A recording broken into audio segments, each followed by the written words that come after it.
ہم اکثر سوچتے ہیں کہ ہم کامیاب ہو گئے کیونکہ 5 سال 6 سال یا کبھی اس سے بھی زیادہ ہم حرام رشتے میں رہے اور آخر کار ہمارا نکاح ہو گیا۔ اور اب ہم کیا کرتے ہیں، سوشل میڈیا پر ایک پوسٹ بنا کر ڈالتے ہیں، ایک ویڈیو ایک ولاگ بنا کر ڈالتے ہیں جس کا مواد کچھ یوں ہوتا ہے کہ یہ 2020 کی ہماری پہلی تصویر تھی، یہ 2021 کی ہماری سیکرٹ ملاقات تھی، اور پھر یہ 2022 کی ہماری اسٹرانگ باؤنڈنگ کا سال تھا، اور ہم سمجھتے ہیں کہ ہم نے پیار کی جنگ جیت لی ہے۔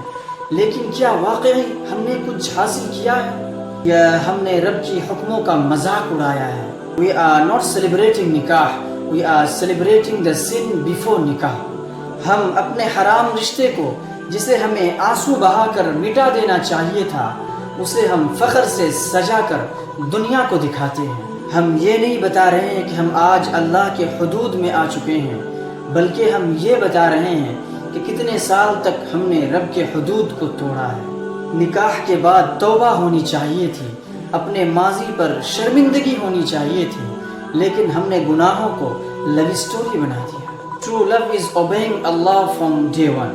ہم کہتے ہیں کہ آخر کار ہماری محبت رنگ لائی، ہم کامیاب ہو گئے، مگر اصل میں اگر وہ رشتہ اللہ کی نافرمانی سے شروع ہوا تھا تو کیا وہ واقعی کامیابی تھی یا نفس کی خوش فہمی؟ نکاح سے پہلے کا ہر لمحہ اگر رب کی نافرمانی میں گزرا ہو تو شرمندگی کا مقام ہے، فخر کا نہیں۔